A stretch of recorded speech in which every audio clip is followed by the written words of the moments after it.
हम लोग अपनी इमूवेबल प्रॉपर्टीज के ऊपर, चाहे वो लैंड्स हो, हाउसेज हो, बहुत सारे आइटम्स को उनसे फिक्स करते हैं, यानी बहुत सारी मूवेबल प्रॉपर्टीज को उनसे फिक्स करते हैं।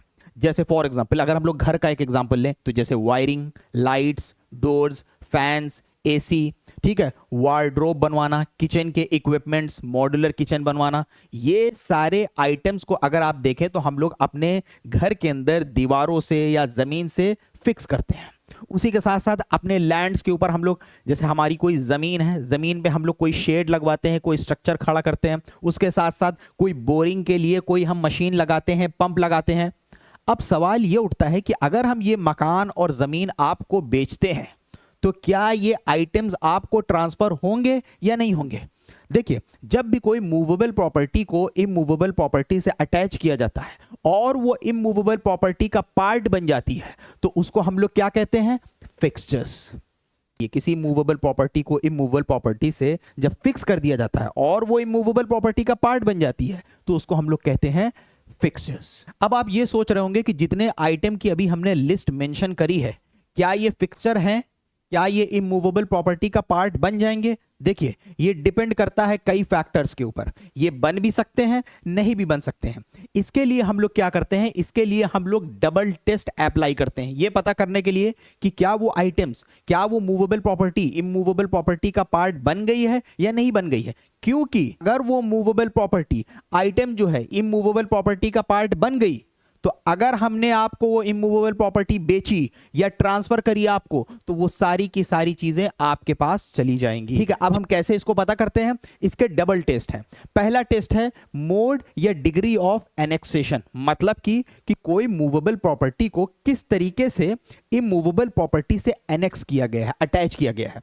कोई भी चीज जमीन के ऊपर बस ऐसे ही पड़ी हुई है, रखी हुई है, तो आमतौर पे ये प्रिजम्पशन होता है कि वो इमूवेबल प्रॉपर्टी का पार्ट नहीं है। दूसरी चीज, अगर उसको गाड़ा गया है, अगर उसको गाड़ा गया है तो फिर ये देखा जाएगा कि किस तरह से गाड़ा गया है। क्या अगर हम उसको उखाड़ते हैं तो क्या उखाड़ने से उस जगह का जो एरिया है वो खराब हो सकता है, यानी उससे प्रॉपर्टी को नुकसान पहुंच सकता है? तो आमतौर पे प्रिजम्पशन क्या होता है कि वो इमूवेबल प्रॉपर्टी का पार्ट है। ये पहला टेस्ट है। दूसरा टेस्ट है पर्पस ऑफ एनेक्सेशन। अगर आपने कोई चीज किसी इमूवेबल प्रॉपर्टी से फिक्स करी है या अटैच करी है तो आपने क्यों करी है, इसके पीछे पर्पस क्या है? इसका पर्पस यह है कि जो चीज आपने फिक्स करी है आप उसी से सिर्फ फायदा उठाना चाहते हैं, या आप अपनी जमीन, अपना लैंड, अपने घर की वैल्यू बढ़ाना चाहते हैं। जैसे आदमी शेड लगवाता है कि घर की मेरी वैल्यू बढ़ जाए, ठीक है, तो उस चीज को आपने किस पर्पस के लिए किया है? तो ये दो टेस्ट को हम लोग अप्लाई करते हैं पता करने के लिए कि क्या वो मूवेबल प्रॉपर्टी का पार्ट बन गई है या नहीं। उसके साथ साथ एक चीज और भी मैटर करती है, पार्टीज की इंटेंशन क्या है। अगर पार्टीज कोई मूवेबल प्रॉपर्टी को किसी इमूवेबल प्रॉपर्टी से अटैच कर रही है, उसकी ये इंटेंशन है कि वो चाहती है कि इसी इमूवेबल प्रॉपर्टी का ये पार्ट बन जाए, वहां पे हम लोग उसको इमूवेबल प्रॉपर्टी का पार्ट मानेंगे और वो चीज फिक्सचर बन जाएगी। तो देखिए, आमतौर पे ये इंटेंशन जो है, अगर कोई मकान मालिक है, ओनर है लैंड या हाउस का, अगर वो कोई चीज अटैच करवाता है इमूवेबल प्रॉपर्टी से तो इसका यही प्रिजम्पशन होता है कि उसका ये मकसद है कि अपनी इमूवेबल प्रॉपर्टी को बेहतर बनाना। लेकिन अगर यही चीज किराएदार करता है तो फिर हम लोग नहीं मानेंगे कि उसकी ये इंटेंशन थी इसको इमूवेबल प्रॉपर्टी का पार्ट बनाने की। आइए इसको एक एग्जांपल के जरिए समझते हैं। सपोज दैट कि ये एक मकान है, इसमें ये एसी लगा हुआ है और ये एक पंप लगा हुआ है पानी वाला, ठीक है, बोरिंग वाला पंप लगा हुआ है। ए जो है इसका ओनर है, ए जो है इसी मकान का ओनर है। बी एक परचेजर है जो ए से इस मकान को खरीद रहा है।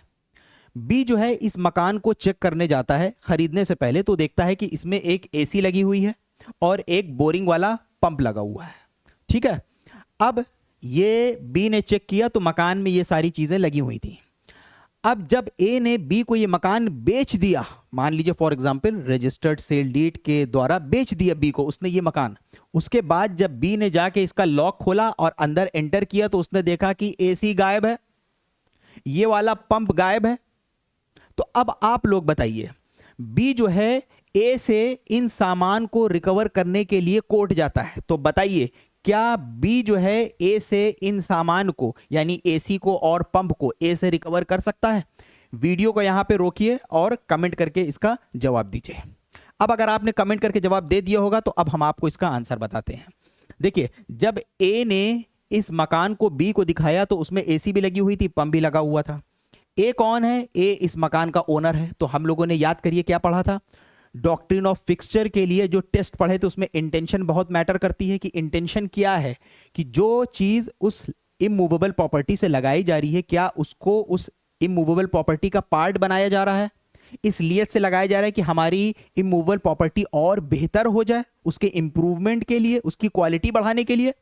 ओनर के केस में यह प्रिजम्पशन होगा कि अगर वो किसी आइटम को किसी इमूवेबल प्रॉपर्टी से फिक्स कर रहा है तो इसका मतलब कि वो उसको उस इमूवेबल प्रॉपर्टी का पार्ट बना रहा है। ओनर के केस में हम लोगों ने यही पढ़ा था कि यही प्रिजम्पशन होगा कि अब क्योंकि ए जो है इस मकान का ओनर है, बी जो है इस मकान को खरीदने जा रहा था।